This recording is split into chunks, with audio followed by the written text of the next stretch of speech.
Hello and welcome to Today in History. My name is Sotonye Fiestima. If you are returning to this channel, thanks for dropping by. If you're a first-time visitor, thanks as well for dropping by. So 29th of October, I just talk about important events that happened on this day in history.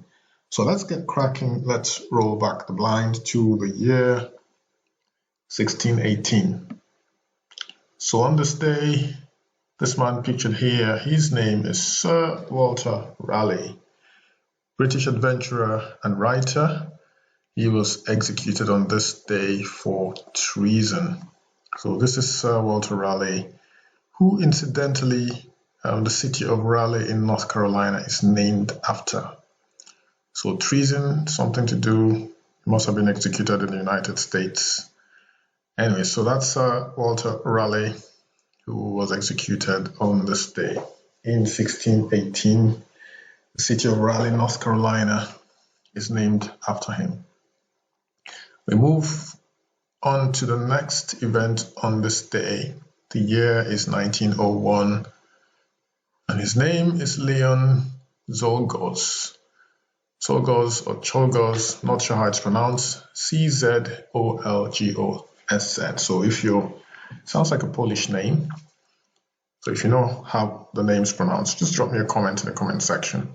So this guy was referred to as an anarchist.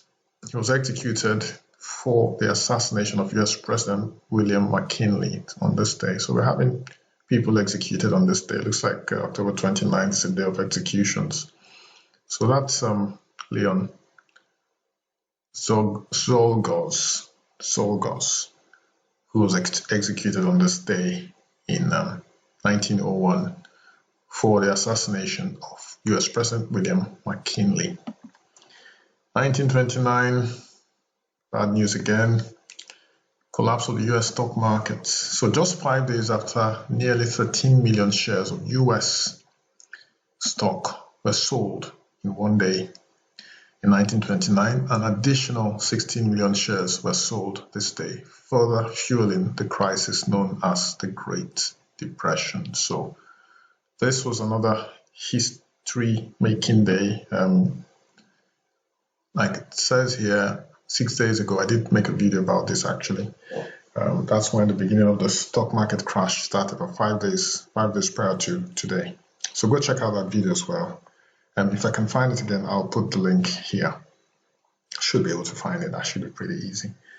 All right, let's move on to the year 1933. His name is George Lux, not George Lucas, the movie maker. He's an artist. His last name is spelled L-U-K-S.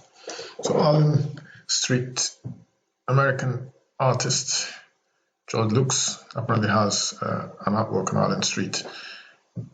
He was one of a group of American painters popularly known as the Ashcan School because of their realistic treatment of urban scenes. He died on this day at the age of 66. So that's George Lux. I'll show you some of his artwork, including as a self-portrait, another realistic painting of children. One child whispering to the other, or giving the other child a peck. So anyway, yeah, beautiful realistic paintings. I'm a fan of realism in art. So this is George Lux, who died on this day in 1933 at the age of 66. We move on to the year 1938. So on this day, Johnson Sirleaf, former president of Liberia, was born. She is obviously a Liberian politician, served as the 24th president of Liberia from 2006 to 2018.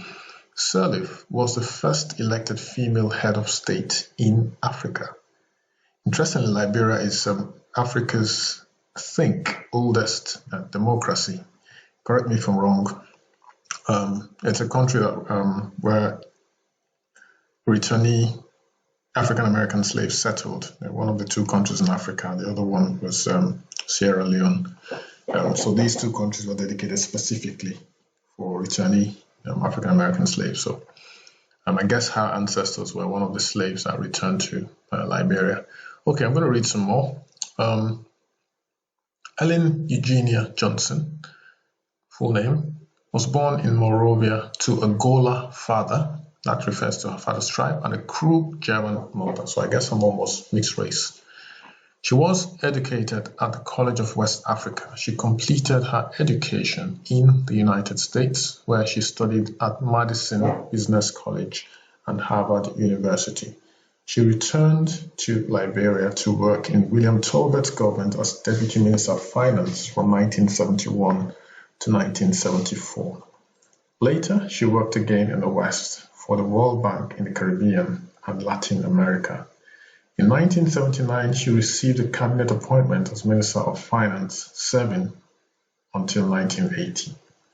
After Samuel Doe seized power that year in a coup d'etat and executed Tolbert, Sirleaf fled to the United States. She worked for Citibank and then the Equator Bank.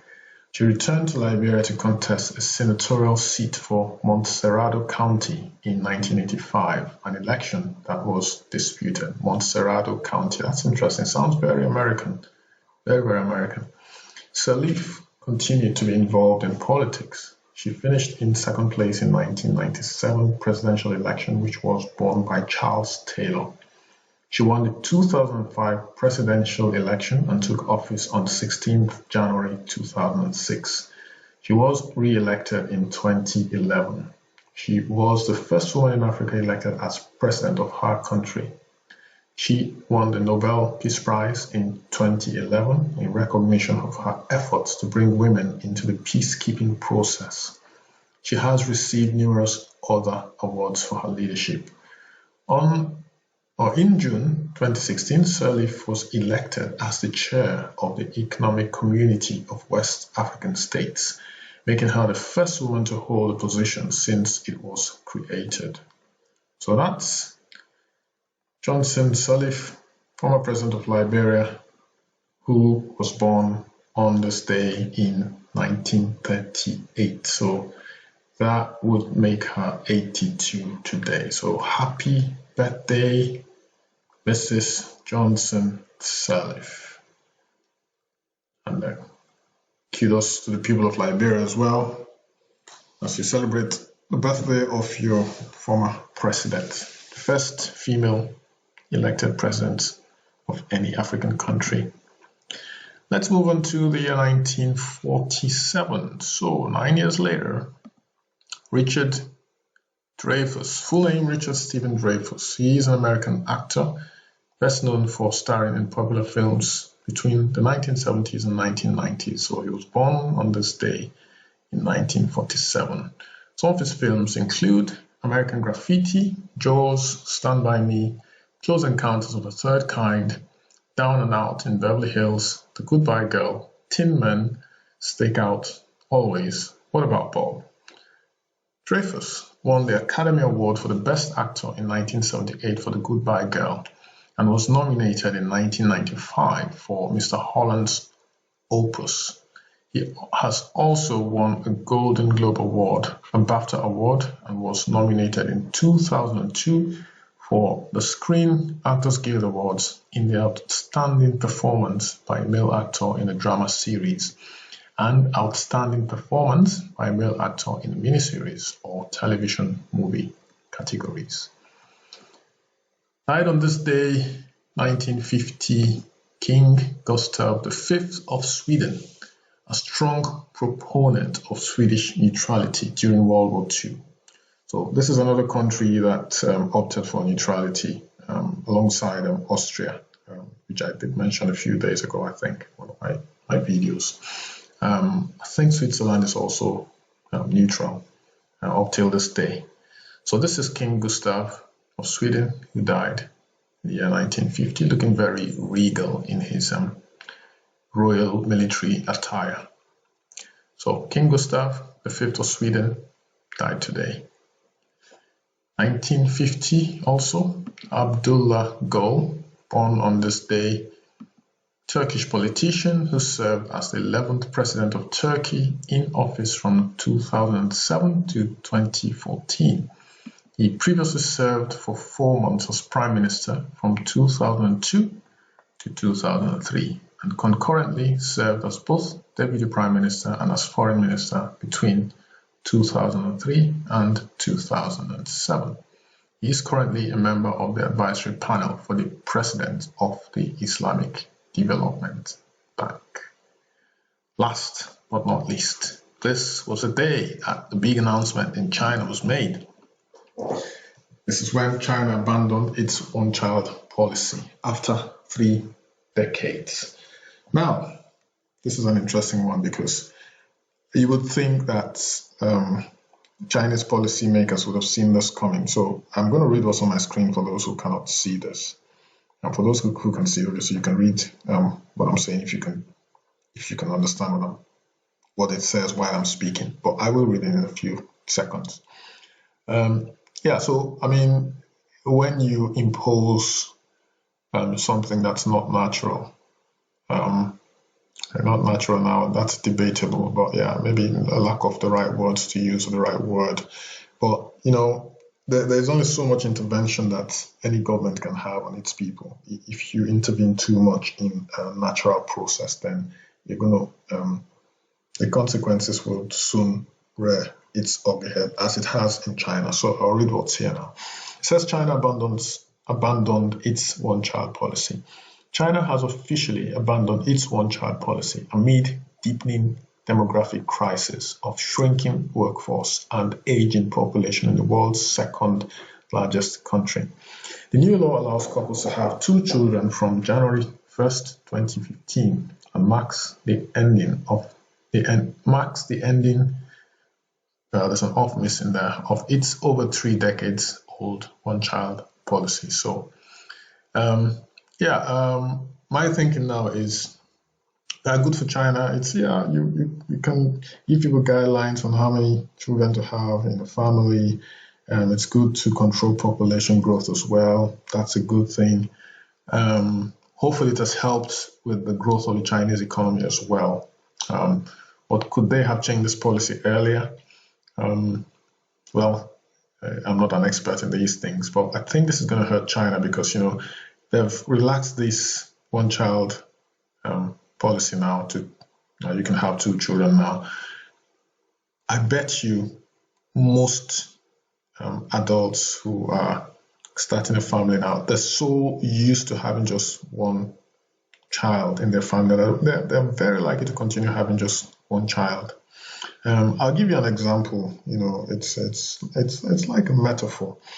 You know, there's this saying that if you put flies in a can and you seal the can, the flies just keep flying to the top of the can where the lid is, where you've sealed it.